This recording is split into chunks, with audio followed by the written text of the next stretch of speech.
beliau udah menikah, tapi cerita mengenai dia pacaran, cerita banyak banget itu, Ibu Widya Sopan. Jadi kayaknya memang dari masa ke masa seperti itu deh kayaknya karena gini kalau menurut aku mungkin chemistry-nya bisa lebih dapet.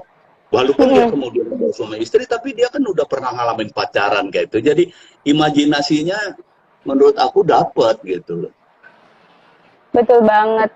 Nah, pas banget nih ngomongin kayak gitu tadi. Kalau Kak Cika sama Kak Roger sendiri, justru ada sesuatu yang canggung atau kesulitan atau lebih mudah sih berperan bersama pasangan sendiri? Kan mungkin di rumah mungkin moodnya lagi gimana gitu. Tiba-tiba di lokasi syuting harus moodnya berubah gitu. Enaknya sistem kita berdua itu, misalkan ada masalah pribadi nih di rumah, kita tuh di rumah ya kalau mau ngambek ya lanjutinnya di rumah. Di lokasi syuting mah nggak bisa ngambek, tetap aja kita kan peran, maksudnya profesional lah. Nyampe lokasi syuting ya aku sebagai karakterku, suami juga. Kayak di lokasi syuting kemarin juga, Roger udah kelar syuting pulang, nggak nunggu, pulang deh bawa anakku. Kalau aku duluan kelar, aku pulang bawa anakku. Nyelamatin anak dulu. udah kayak gitu. Nyampe rumah kalau mau lanjut ngambek ataupun marah ya silahkan gitu, kita nggak pernah bawa ke lokasi syuting.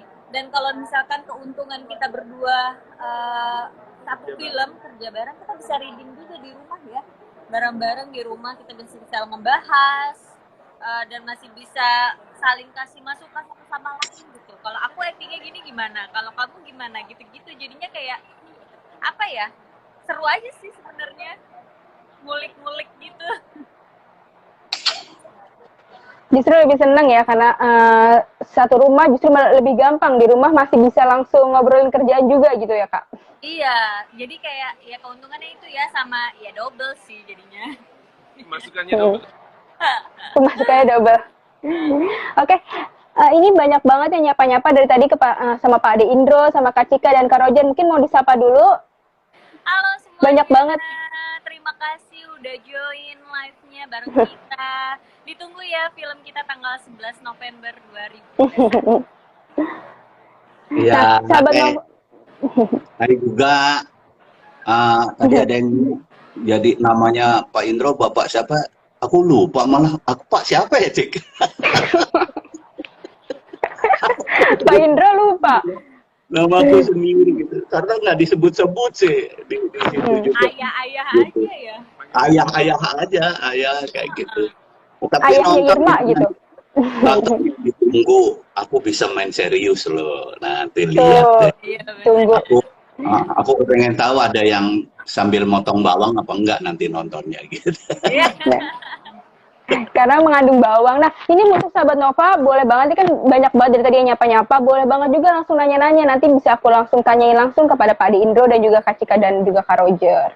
Karena banyak banget dari tadi yang nyapa, tapi kurang nanya nih, nyapa-nyapa terus. Oke, selanjutnya ya, ini syutingnya tuh berapa hari dan berapa lama sih Kak dan Pak Ade? Di Jakarta kah atau di mana? Di Jakarta 2 mingguan ya Pak Ade ya.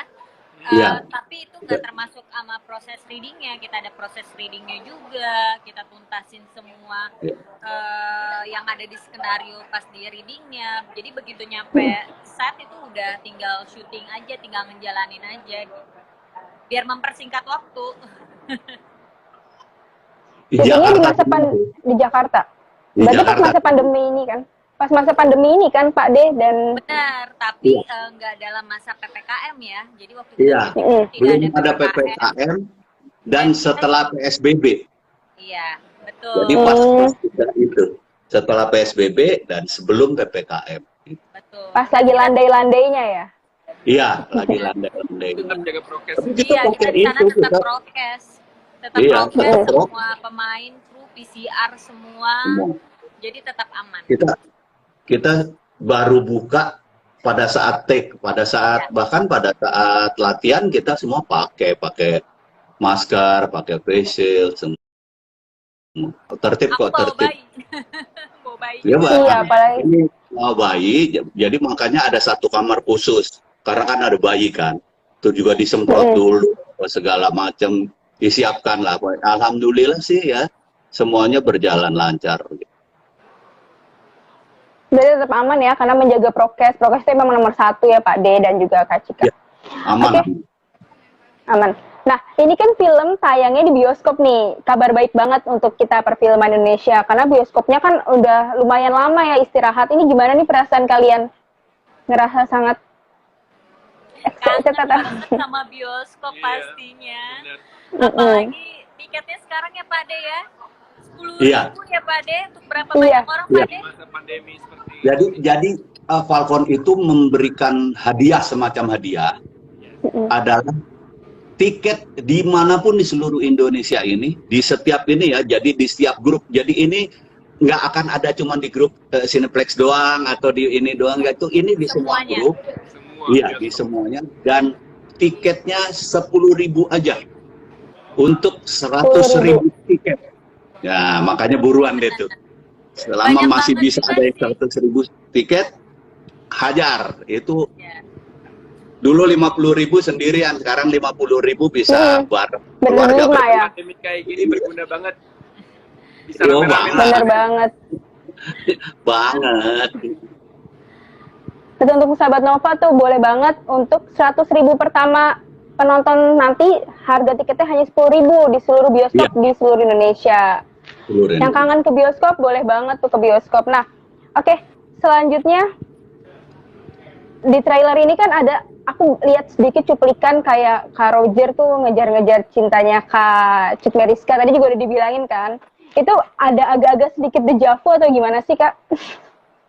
Flashback gitu ya jadi. Iya. Ya lumayan sih ya. Jadi Lumayan. setidaknya ada referensi gitu ya. Buat syutingnya. Referensi. Jadi nggak begitu kayak yang sulit-sulit banget ya, karena udah agak-agak ada pengalaman sedikit gitu Kak. Justru sulit ya, sulitnya itu karena kita kan belum menikah. Jadi ini kan belum menikah ceritanya, jadi nggak bisa dempetan, nggak bisa deket-deketan, nggak bisa, tatapannya juga berbeda, cara menyapanya juga berbeda, dan nggak boleh sentuhan juga. Jadi sulitnya maksudnya lebih ke cara ngobrol dan pandangannya itu beda gitu. Jadi ya gimana caranya ya, oke kita flashback zaman dulu kita pacaran, oke gitu. Jadi mikirnya kan lebih yang ke dulu-dulu gitu. Yang dulu-dulu, flashback-nya dulu. Oke, nah kalau untuk Pak Indro. Belum lagi calon mertuanya rada-rada dibilang galak enggak, tapi dibilang jahil iya, tapi gimana pokoknya ini yang namanya Yusuf. Nih, Yusuf. Yusuf Roger itu. Yusuf menderita banget deh sebelum menikah sih. Nah, pas banget nih ngomongin kayak gini. Pak De Indro di kehidupan nyata dalam menyeleksi calon mantu juga seketat ini nggak sih Pak De? Kayak gini juga nggak? Mikirnya panjang nih. Iya kayaknya. Kayaknya iya. ya Pak De. Tapi menurutku ya, semua bapak itu pasti akan protect banget ke anak perempuannya, karena itu kan cinta pertamanya gitu, cinta pertama anak perempuan ke bapak. Jadi akan protect banget untuk memilih, nggak usah jauh-jauh. Papaku aja protect banget waktu itu ya, milih ya. Itu pasti orang tua, apalagi bapak anak perempuan ini kah, protectnya ampun-ampunan. Iya. Betul nggak Pak De? Banget, Betul, Pak De. banget. Karena gini ya, aku melihat, aku memang bukan pada zaman itu, tapi menurut aku bibit bebet bobot itu pasti masih ada nggak sekarang. Cuman dalam ukuran yang lain. Kalau dulu bibit bebet bobot misalnya mengenai apa ya, status sosial gitu. Sekarang mungkin bukan seperti itu, tetapi lebih maju lagi misalnya ini sifatnya bagaimana, ini dari keluarga yang seperti apa. Karena gini, ini yang suka orang lupa. Ini yang dipunyai sama orang tua. Ketika mereka kawin, menikah, itu ada dua budaya yang akan menjadi satu.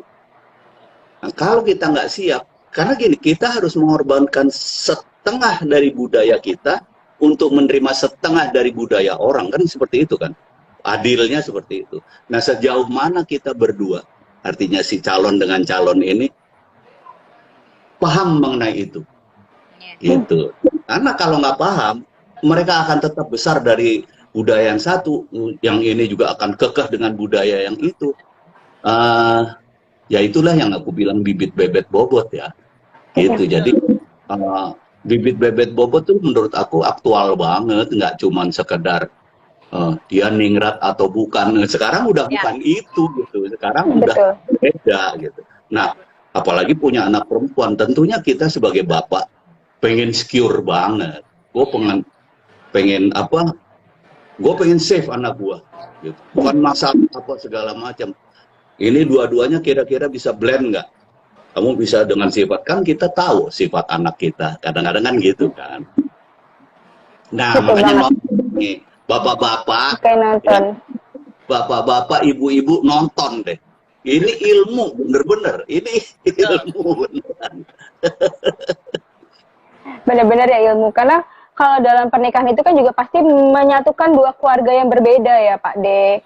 Bagaimana Bang, kita bisa menyatukan dua keluarga itu menjadi satu, menjadi akur gitu ya. iya. Ini, ini film nggak mengandung bawang terus. Ada lucunya. Percayalah ada lucunya. Lucu banget. Percayalah ada lucunya. Gimana jahilnya bapaknya ngerjain calon mantu. Atau bahkan masih pacaran. Aku belum tahu calon mantu apa enggak. Tapi aku udah kerjain dia gitu. Jadi, udah deh. Spoiler nih ntar. Berarti sisi-sisi komedinya Pak De Indro tetap selalu ada ya Pak De? Ada, tapi beda ya. Beda. Artinya Beda. kalau kamu nonton aku film komedi yang aku bawain, yang bener-bener komedi kayak apa Dono Kasino Indro, beda jauh. Ini komedi yang Beda jauh. natural. Komedi yang natural banget. Natural. Oke. Nah, untuk Kak Cika, di masa pandemi ini kan punya anak kecil dan sekarang lagi mengandung anak kedua juga. Dan dalam memilih job ini gimana sih Kak memilihnya, tipsnya? Memilih apa nih? Memilih job, dalam Oh, memilih job. benar-benar. Untuk zaman sekarang sih ya, aku lihat semuanya juga rata-rata sudah pada vaksin ya. Terima kasih banget buat teman-teman yang udah vaksin. Nah, aku happy banget karena udah pada vaksin. Itu juga apa ya, utama buat kita. Semua yang sekarang itu udah vaksin. Ditambah lagi sekarang perfilm, Resiko jauh. bener. Apalagi sekarang perfilman semuanya yang di entertain juga udah mengikuti prokes. Sebelum bekerja kan juga sudah PCR dulu. Aku PCR bahkan kayak seminggu tuh udah 2 kali, udah sering banget dicolok gitu. Udah gitu mengikuti prokes lah, jaga jarak, terus juga di lokasi dikasih ruangan masing-masing dan tetap disuruh pakai masker kecuali plastik. Terus tiap berapa hari PCR lagi. Jadi menurut aku sih sekarang sudah aman aja ya. Itu makanya ngeliat mana, bagaimana sistem bekerjanya mereka, Betul. gimana cara produksinya mereka, Betul. itu membuat kita merasa yakin juga Iya, ya, merasa benar. aman sebagai Tenang. pemain. Iya. Gitu. Makanya aku bawa baby malahan ke lokasi.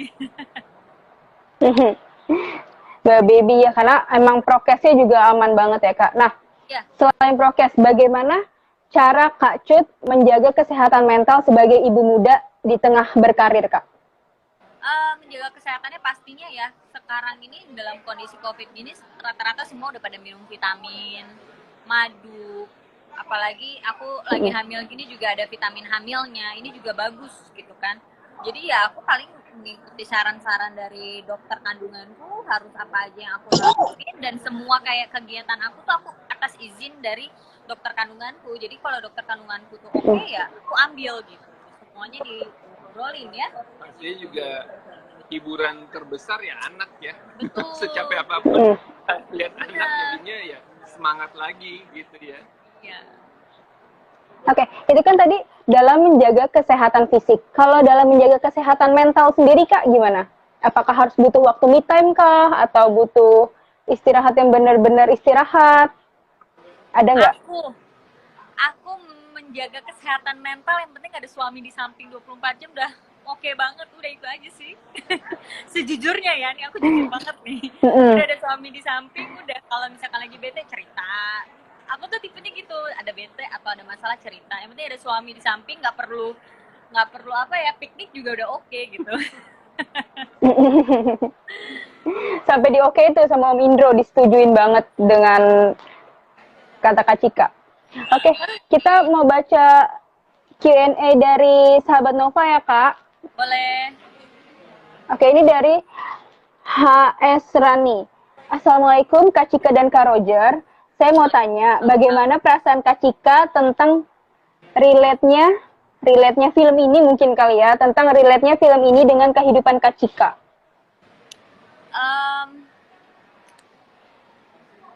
Pas tayangnya ini pas banget ya dengan apa yang sedang aku alami ini. Aku menjaga ayahku,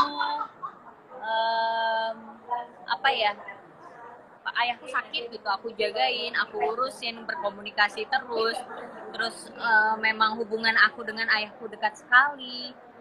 Ya cinta pertamaku ayah gitu. Ditambah lagi aku kehilangan sosok ayah itu bagaikan mimpi sampai detik ini. Kayak mimpi apa ya? Mimpi buruk banget gitu. Masih nggak nyangka sampai sekarang. Jadi emang bener. Jadi ya dengan adanya film ini jadi kayak kenang-kenangan buat aku untuk mengenang ayah gitu. Rasa itu bisa diabadikan di film ini akhirnya. Betul. Bener banget, jadi bisa menjadi kenang-kenangan kangen rindu ayah gitu ya. Bisa diinin kepada Pak De Indro gitu ya, Kak Cika. Iya. Oke, ini ada lagi nanya. Dari Adinda PM. Saat syuting ada cerita menarik nggak Kak Cika dan Pak De Indro dan juga Kak Roger? Cerita menarik yang nggak bisa dilupakan. Menarik terus. Ya? Apa tuh, menarik terus. Semangat pokoknya aku. Itu apa? Karena ya itu aku percaya banget dari dulu ketika kita semangat, ketika kita secara profesional, secara ikhlas menjalani ini dengan baik, termasuk hubungan di tempat kita bekerja, itu produktivitasnya semakin baik. Kenapa? Karena ya itulah pattern gitu, itulah patokan gitu bahwa orang bekerja memang seperti itu gitu. Jadi makanya ketika kita senang bekerja di sana di tempat pekerjaan kita pada tempat syuting kayak gitu, itu insya Allah semuanya akan berjalan dengan baik. Itu aku percaya itu gitu. Nah, ketika kita terus kemerungsung, kalau orang Jawa bilang apa ya ada aja marah lah ini, ini Cika gini sih bawa anak sih misalnya kayak gitu ya. Itu sih hasilnya juga nggak enak gitu, nggak enak.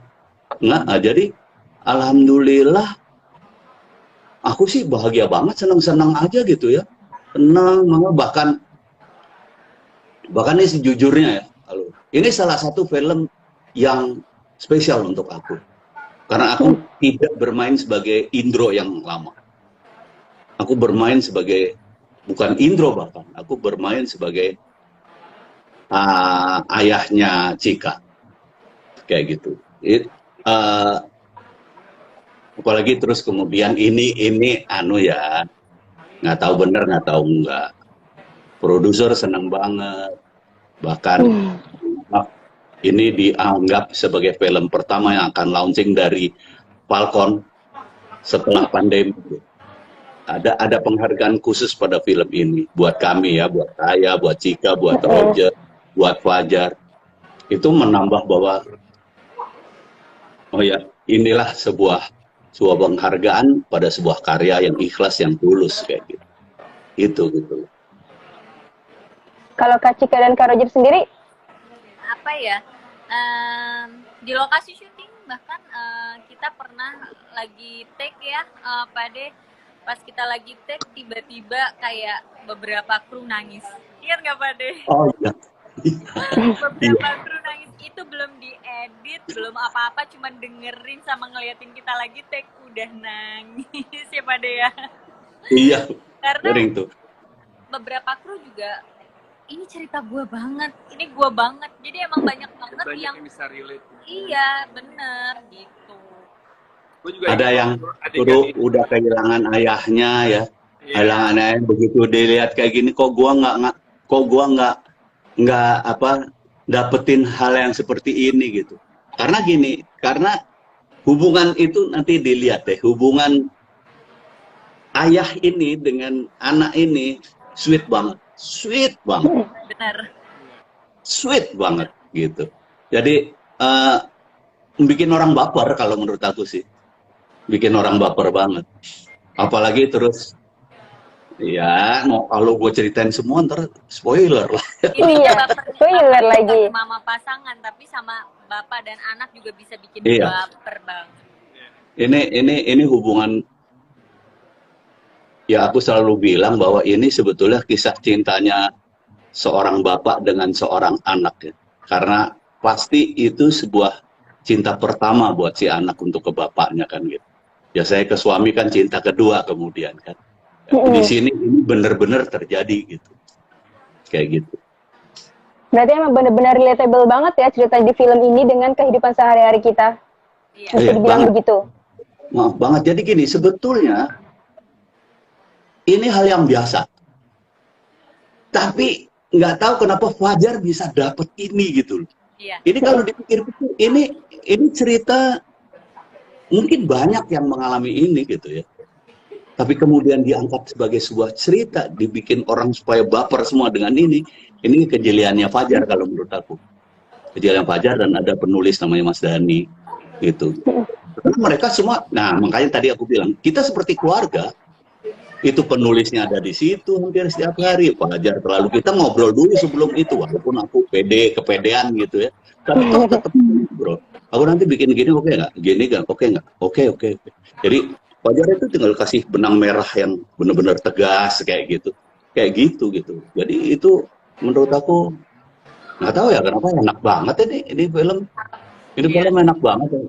Tiba-tiba kemudian dihargai untuk pertama dari